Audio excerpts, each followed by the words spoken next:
दर्शक बंधु कौन आपण मानक घरे धनजनित समस्या लगी रोचे कि आपण मैंने अनेक गुड़िए समस्यार सामना करुचंती किंबा चाकरी क्षेत्र में आपण को शुभाशुभ फल मिल पारु नहीं किंबा आपण मानक घरे वास्तुजनित किसी समस्या देखा देउछि कि दर्शक बंधु आज भिडटी से मानक पई जेउ मानक घरे वास्तुजनित समस्या देखा देउछि किंबा से मानक घरे मन मतांतर कली झगड़ा सदा सर्वदा लगी रहुछि किंतु से माने तांका भाग्य को ही दोष देइथांती जे आमर तो भाग्य ही खराब। किंतु दर्शक बंधु यही वीडियोटी आपण माने संपूर्ण शेष पर्यंत देखंतो। वीडियो माध्यम मु आपण मानको एहार समाधान मध्य जणाइबी। दर्शक बंधु वास्तु नियम एमिति एक नियम अटे जहाँकि प्रत्येक लोक मानक जीवन में बहुत अधिक प्रभाव पकाई थाए। दर्शक बंधु आपण माने एही वीडियो माध्यम एमिति गोटिए वास्तु गछ विषय रे जानिबा पई पाइबे जहाँकि आपणक घरर आखपाखरे जदि अचानक उठी जाउछि तेबे आपण माने जानि रखंतो आगामी दिन मानकरे आपणक जीवनर समस्त समस्या दूर हेबा सहित आपणक निकटको धन आसीबार मार्ग खोली जिवो। दर्शक बंधु जदि आपण माने भी चाहूचंती आपणक जीवनर समस्त दुख कष्ट जंत्रणार मुक्ति पाइबा पई तेबे एही विशेष गछटी को आपण माने किभली भावरे आपणक घरे स्थापना करिवे केउ दिन आपणक घरे आनी लगाई परिबे समस्त विषय रे आज भिडियोटी रे आपण माने जानिबा पई पाइबे। आज्ञा हाँ दर्शक बंधु वैज्ञानिक मत अनुसार यही धला अरख गछर अनेक गुड़िए शुभ फायदा मध्य रही अछि एवं यही अरख गछटी महादेवंकर अत्यंत प्रिय होइथाए। ता सहित आपण माने जानि रखिबा उचित जे यही गछर फलटी जेतेबेले सुखी जाई थाए सेही फलर तुला द्वारा जदि आपण माने महादेवंको गोटिए दीप अर्पण करूचंती तेबे 1000 दीप दान करने सहित समान होइथाए। दर्शक बंधु आपण माने यही पर्यंत वीडियोटी देखि सारिबा परे एहाको स्किप करंतु नाही काहेकि ना वीडियोर आगरे मु आपण मानको धला अरख गछर एमिति किछि चमत्कारी शक्ति विषय रे कहिबा पई जाउछि जाहाकु आपण माने जानि नेबा द्वारा आपणक घरे आनी निश्चय लगाई देबे काहेकि ना एही धला अरख गछर शक्ति ही किछि एमिति रही अछि जो व्यक्ति माने एहार परीक्षा करि नेइछन्ति सेमाने तांका जीवन रे धनवान हेबा सहित तांका परिवार को सुख शांति रे रखि पारिछन्ति एवं आपण माने जानिबा पई पाइबे एही गछ को स्थापना करिबार सठिक दिन एवं सठिक समय विषय रे। तेबे आसंतो आउ डेरी न करी आज भिडियोटी को आरंभ करिबा। मु आपण मानको कहि रखुची आपण माने भिडियोर शेष पर्यंत मो सहित जोड़ी होई रुहंतो। एहा पूर्वर जदि आपण माने ए पर्यंत भिडियोटी को लाइक करि नांती भिडियोटी को लाइक करी कमेंट बॉक्स रे ओम नमः शिवाय हर हर महादेव अवश्य लिखिदेवे एवं चैनल टी रे नुआ थिले चैनल टी को सब्सक्राइब करिदेवे। तेबे दर्शक बंधु आपण माने मो चैनल ले वास्तुजनित बहुत गुड़िए गछ विषय रे मो पूर्वर आपण मानक आगरे आलोचना करि रखिछि जदि आपण माने से सब वीडियो को देखि नाहंती तेबे चैनल टी को प्रवेश करी आपण माने देखि परिबे काहेकि ना प्रत्येक लोक माने वास्तुजनित समस्यार सामना करुचंती एवं अनेक लोक माने वास्तु को बहुत गुरुत्व देइथांती। जो माने भी यही वीडियोटी को देखुचंती जदि आपण माने भी वास्तु टिप्स को आपणक जीवन रे आपणाई नेबे तेबे आपण माने निजे देखिबे पूर्वर परिस्थिति एवं वर्तमान परिस्थिति रे केते मात्रा रे सुधार आसुची। तेबे आसंतु जानिबा धला अरख गछटी को आपण माने केउ दिन एवं केउ समय रे आपणक घरे आनी स्थापना करिवे। आज भिडियो रे यही विषय रे आलोचना करिबा। दर्शक बंधु आपण माने सुनिथिबे धला अरख गछर क्षीर बाहरी थाए एवं अनेक लोक मानकर मत रही जे जो गछर क्षीर बाहरी थाए सेही गछ को आपणक घरर आखपाखरे रखिबे नाही। यह प्रायतः गाँ गहली रे सुनिबा पई मिलुथाई पारे दर्शक बंधु आउ किछि लोकंकर एमिति भी मत रही थाए एही गछटी आपणक घरर पाखरे रहिबा द्वारा मध्य आपणक घरे अशांति कली झगड़ा मन मतांतर लागी रहुछि। आपण माने भिडियोर आगरे सेही सबु विषय मध्य जानिबा पई पाइबे। प्रथमे आसंतु जानिबा धला अरख गछर धनजनित समस्या को किभଳି भाबरे नाश करिथाए। जदि आपण माने धनजनित समस्या रे फसी जाइछंती किंबा ऋण कर्ज जनित समस्यार सामना करूछंती तेबे सेथिरो आपण माने किभଳି भाबरे मुक्ति पाइबे। जदि भी आपण माने धनजनित समस्यार सामना करूछंती किंबा ऋण कर्जरे आपण माने बुड़ी जाइछंती तेबे से सबरो आपण माने किभଳି भाबरे मुक्ति पाई परिबे। दर्शक बंधु जेतेबेले धला अरख गछटी 100 वर्षरो ऊर्ध्व होइजिब अर्थात जेते सेही गछटी पुरुणा होई होई चालुथिब तेबे सेही गछर अनेक गुड़िए चमत्कारी शक्ति बास करिथांती जहाँकि सेही गछर चेररे समाहित होई जांती। तेणुकरी जदि आपण माने चाहिबे एही चेर को अभिमंत्रित करी आपणक शरीर रे धारण करि परिबे। काहेकि ना तंत्रशास्त्र रे उल्लेख करा जाइछि जे अरख गछर चेर को आपण माने निजर मनोकामना को पूर्ण करिबा पई व्यवहार करि परिबे। एवं शास्त्र रे मान्यता अछि धला अरखर चेरटी को श्री गणेशंकर कारक रूप रे मान्यता रहिछि। एवं ए अरख गछर फूलटी महादेवंकर बहुत प्रिय होई थाए। कहा जाए जो घरर आखपाखरे किंबा बगीचारे एही गछटी रही थाए सेही घरे धन वृद्धि होई चली थाए। तेबे आपण माने एही धला अरख गछटी को महादेवंकर प्रिय बार अर्थात सोमवार दिन आपणक घर को नेई करी आसंतो। जदि भी एही गछटी को आपण माने आपणक घरे स्थापना करिबा पई चाहुचंती तेबे आपणक मुख्य द्वारर ठीक डाहाण पटे सोमवार दिन स्थापना करंतो।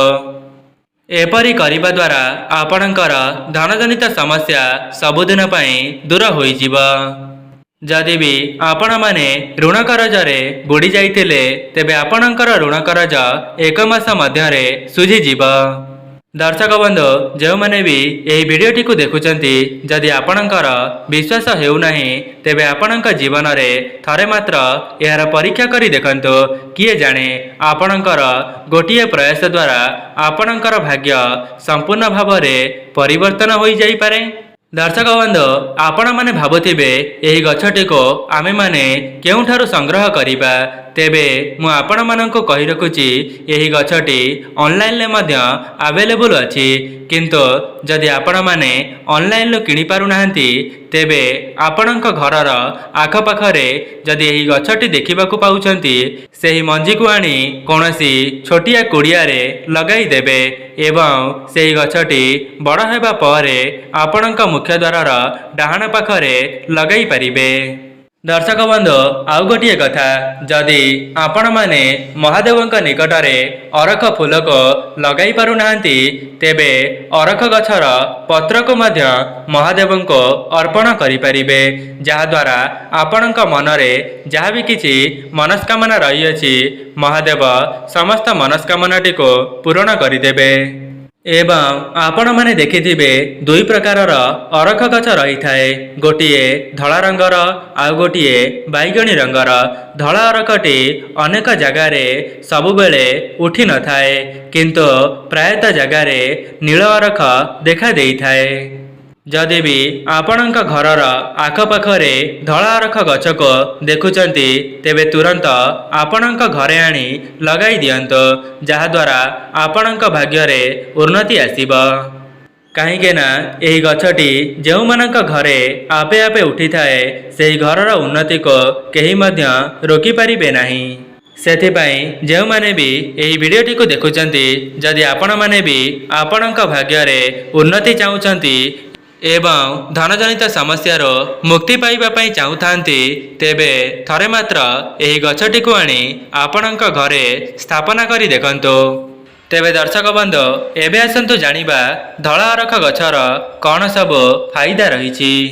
आपण माने एही धଳା ଅରଖ ଚେରଟିକୁ ନିଜ ଘରକୁ ସୋମବାର ଦିନ ନେଇକରି ଆସନ୍ତୁ ଏବଂ ଧଳା ଅରଖ ଚେରଟିକୁ ନିଜ ଘରକୁ ଆଣି ସାରିବା ପରେ ଗଙ୍ଗା ଜଳରେ ଭଲ ଭାବରେ ଧୋଇଦେବେ।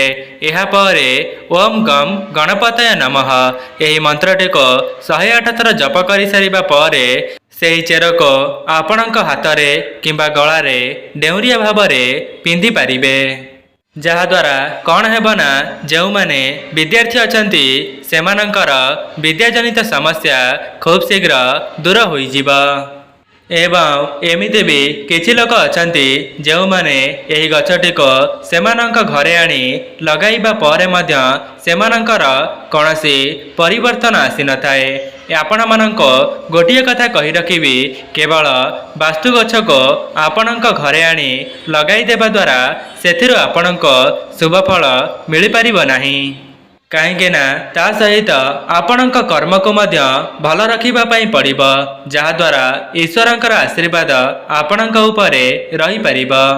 ଯଦି ବି ଆପଣମାନେ ନିଜର କର୍ମକୁ ଭଲ କରିବା ସହିତ ବାସ୍ତୁକୁ ମଧ୍ୟ ଧ୍ୟାନ ଦେବେ, ତେବେ ଆଗାମୀ ଜୀବନରେ ଆପଣମାନେ ବହୁତ ଆଗକୁ ଗତି କରିପାରିବେ। ଦର୍ଶକ ବନ୍ଧୁ, ଆଉ ଗୋଟିଏ ଉପାୟ ଯାହାକି ଆପଣମାନଙ୍କୁ ବତାଇବି, ଧଳା ଅରଖ ଗଛର ମଞ୍ଜିକୁ ଆପଣମାନେ କିପରି ବ୍ୟବହାର କରିବେ।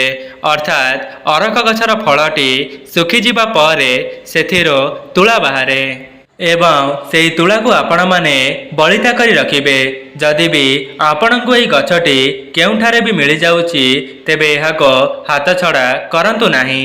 କିମ୍ବା ଏହି ଗଛର ଫଳଟିକୁ ଯଦି ଆପଣମାନେ ପାଇଯାଉଛନ୍ତି, ତେବେ ଆପଣଙ୍କ ଘରକୁ ନେଇ ଆସନ୍ତୁ ଏବଂ ଏଥିରୁ ତୁଳାକୁ ବାହାର କରି ବଳିତା ପ୍ରସ୍ତୁତ କରନ୍ତୁ ଏବଂ ସେହି ବଳିତାକୁ ତିଆରି କରିସାରିବା ପରେ ଗୋଟିଏ ଦୀପକୁ ପ୍ରସ୍ତୁତ କରିବେ ଏବଂ ସେହି ଦୀପଟିକୁ ନେଇ ମହାଦେବଙ୍କ ନିକଟରେ ଅର୍ପଣ କରିଦେବେ। ଆପଣମାନେ ଚାହିଁଲେ ପ୍ରତ୍ୟେକ ମାସର ସୋମବାର ଦିନ ଆପଣଙ୍କ ଘରର ନିକଟରେ ଥିବା କୌଣସି ବି ଶିବ ମନ୍ଦିରରେ ଏହି ଦୀପଟିକୁ ନେଇ ପ୍ରଜ୍ୱଳନ କରିବେ। ଦର୍ଶକ ବନ୍ଧୁ, ଏହି ଗୋଟିଏ ଦୀପଟି ଆପଣମାନେ ପ୍ରଜ୍ୱଳନ କରିବା ଦ୍ୱାରା 108ଟି ଦୀପକୁ ଅର୍ପଣ କରିବାର ଶକ୍ତି ଆପଣଙ୍କୁ ପ୍ରଦାନ କରିଥାଏ, ଯାହାଦ୍ୱାରା ମହାଦେବ ଆପଣଙ୍କ ପୂଜାରେ ପ୍ରସନ୍ନ ହୋଇଯାଆନ୍ତି ଏବଂ ଆପଣଙ୍କ ଜୀବନର ସମସ୍ତ ଦୁଃଖ କଷ୍ଟ ଯନ୍ତ୍ରଣାକୁ ଦୂର କରିଦିଅନ୍ତି। ଦର୍ଶକ ବନ୍ଧୁ, କେବଳ ଧଳା ଅରଖ ଗଛ ହିଁ ନୁହେଁ, ଯଦି ବି ଧଳା ଅରଖ ଗଛ ସହିତ ଆପଣମାନେ ଅଁଳା ଗଛ, ବେଲ ଗଛ, ପାନ ଗଛ ଏସବୁ ଗଛକୁ ଆପଣଙ୍କ ଘରେ ଲଗାଇଦେବେ, ତେବେ ବାସ୍ତୁଜନିତ ସମସ୍ୟା ଖୁବ୍ ଶୀଘ୍ର ଦୂର ହେବା ସହିତ ଆପଣଙ୍କ ଉପରେ ଭଗବାନଙ୍କର ଆଶୀର୍ବାଦ ସଦାସର୍ବଦା ରହିବ। ସେଥିପାଇଁ ଯେଉଁମାନେ ବି ଏହି ଭିଡ଼ିଓଟିକୁ ଦେଖୁଛନ୍ତି, ଆପଣଙ୍କ ଭାଗ୍ୟରେ ଉନ୍ନତି କରିବା ପାଇଁ ଥରେ ମାତ୍ର ଏହିସବୁ ଗଛକୁ ଆପଣଙ୍କ ଘରେ ଆଣି ଲଗାଇ ଦିଅନ୍ତୁ।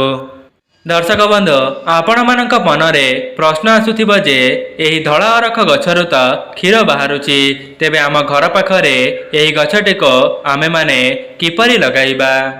ତା ସହିତ ଆପଣମାନେ ଭାବୁଥିବେ ଆପଣଙ୍କ ଘର ପାଖରେ ନୀଳ ଅରଖକୁ କ'ଣ ଆମେମାନେ ରଖିପାରିବା? ନାଇଁ ଆଜ୍ଞା, ଆପଣମାନେ ଯେଉଁ ନୀଳ ରଙ୍ଗର ଅରଖକୁ ଦେଖୁଛନ୍ତି ତାହା ଭିତରେ ଏମିତି କିଛି ଚମତ୍କାରୀ ଶକ୍ତି ଭରି ହୋଇ ରହିନଥାଏ, ଯାହାଦ୍ୱାରା ଆପଣମାନେ ସେହି ଗଛଟିକୁ ଲଗାଇବା ଦ୍ୱାରା କୌଣସି ଶୁଭଫଳ ମିଳିପାରିବ ନାହିଁ। ଆପଣମାନେ ଚେଷ୍ଟା କରନ୍ତୁ ଆପଣଙ୍କ ଘରେ ଧଳା ଅରଖକୁ ଆଣି ଲଗାଇବା ପାଇଁ, କାହିଁକି ନା ଧଳା ଅରଖ ଗଛରେ ଅନେକ ଗୁଡ଼ିଏ ଚମତ୍କାରୀ ଶକ୍ତି ଭରି ହୋଇ ରହିଥାଏ ଏବଂ ଏହାକୁ ଲଗାଇବା ଦ୍ୱାରା ଆପଣଙ୍କ ଘରକୁ ସକାରାତ୍ମକ ଶକ୍ତିର ଆଗମନ ହୋଇଥାଏ। ଦର୍ଶକ ବନ୍ଧୁ, ଯଦି ଆପଣମାନଙ୍କ ମନରେ କୌଣସି ମନସ୍କାମନା ରହିଥିଲା ଯାହାକି ପୂରଣ ହୋଇପାରୁନଥିଲା, ତେବେ ଆପଣମାନେ ଆପଣଙ୍କ ଘରେ ଧଳା ଅରଖ ଗଛଟିକୁ ଲଗାଇବା ପରେ ସେହି ଫୁଲକୁ ମହାଦେବଙ୍କ ନିକଟରେ ସୋମବାର ଦିନ ଅର୍ପଣ କରିବେ। ଏପରି କରିବା ଦ୍ୱାରା ଆପଣଙ୍କ ଜୀବନରେ ଦୁଃଖ କଷ୍ଟକୁ ଦୂର କରିବା ସହିତ ଆପଣଙ୍କର ସମସ୍ତ ମନସ୍କାମନାଟିକୁ ମହାଦେବ ପୂରଣ କରିଦେବେ। କୁହାଯାଏ ସୋମବାର ଦିନ ଧଳା ଅରଖ ଫୁଲ କିମ୍ବା ଦୁଦୁରା ଫୁଲକୁ ମହାଦେବଙ୍କର ଶିବଲିଙ୍ଗରେ ଅର୍ପଣ କରିବା ଦ୍ୱାରା ଆପଣଙ୍କର 100 ଜନ୍ମର ପାପ କ୍ଷୟ ହୋଇଯାଇଥାଏ। ସେଥିପାଇଁ ଆପଣମାନେ ନିଶ୍ଚିତ ଭାବେ ଆପଣଙ୍କ ଘରେ ଆଣି ଗୋଟିଏ ଧଳା ଅରଖ ଗଛଟିକୁ ସ୍ଥାପନା କରନ୍ତୁ। କାହିଁକି ନା ଆପଣଙ୍କ ମୁଖ୍ୟ ଦ୍ୱାରର ଡାହାଣ ପାଖରେ ଯେମିତି ଆପଣମାନେ ଏହି ଗଛଟିକୁ ଲଗାଇବା ଦ୍ୱାରା ଆପଣଙ୍କ ଘରକୁ ସକାରାତ୍ମକ ଶକ୍ତିର ପ୍ରବେଶ ହୋଇପାରିବ। ଯେମିତି ତୁଳସୀ ଗଛଟି ଆମ ଘରର ସାମ୍ନାରେ ରହିବା ଦ୍ୱାରା ଆମ ଘରକୁ ନକାରାତ୍ମକ ଶକ୍ତି ପ୍ରବେଶ କରିପାରେ ନାହିଁ, ଠିକ୍ ସେହିପରି ଧଳା ଅରଖ ଗଛଟିକୁ ଆପଣଙ୍କ ଘରର ସାମ୍ନାରେ ଲଗାଇବା ଦ୍ୱାରା ଆପଣଙ୍କ ଘରକୁ କୌଣସି ବି ନକାରାତ୍ମକ ଶକ୍ତି ପ୍ରବେଶ କରିପାରିବ ନାହିଁ। ଦର୍ଶକ ବନ୍ଧୁ, ମୋ କଥାରେ କେତେ ସତ୍ୟତା ଅଛି ଆପଣମାନେ ଏହି ଗଛକୁ ଆପଣଙ୍କ ଘରେ ଆଣି ଲଗାଇବା ଦ୍ୱାରା ଆପଣମାନେ ବୁଝିପାରିବେ କି ମୋର କହିବାର ଅର୍ଥ କ'ଣ ଅଟେ ଏବଂ ଆପଣମାନେ ନିଜେ ଦେଖିବେ ଏହାର ଚମତ୍କାରୀ ଶକ୍ତି ଦ୍ୱାରା ଆପଣଙ୍କ ଭାଗ୍ୟରେ କେତେ ମାତ୍ରାରେ ପରିବର୍ତ୍ତନ ଆସୁଛି। ତେବେ ଦର୍ଶକ ବନ୍ଧୁ, ଏହା ଥିଲା ଧଳା ଅରଖ ଗଛର କିଛିଟା ଚମତ୍କାରୀ ଫାଇଦା, ଯାହାକୁ କରିବା ଦ୍ୱାରା ଆପଣମାନେ ଧନବାନ ହୋଇପାରିବେ। ଯଦି ଆପଣମାନଙ୍କୁ ଭିଡ଼ିଓଟି ଭଲ ଲାଗିଥାଏ, ଭିଡ଼ିଓଟିକୁ ଲାଇକ୍ କରି କମେଣ୍ଟ ବକ୍ସରେ ଓମ୍ ନମଃ ଶିବାୟ ହର ହର ମହାଦେବ ଅବଶ୍ୟ ଲେଖିବେ। ଚ୍ୟାନେଲଟିରେ ନୂଆ ଥିଲେ ଚ୍ୟାନେଲଟିକୁ ସବସ୍କ୍ରାଇବ୍ କରିଦେବେ।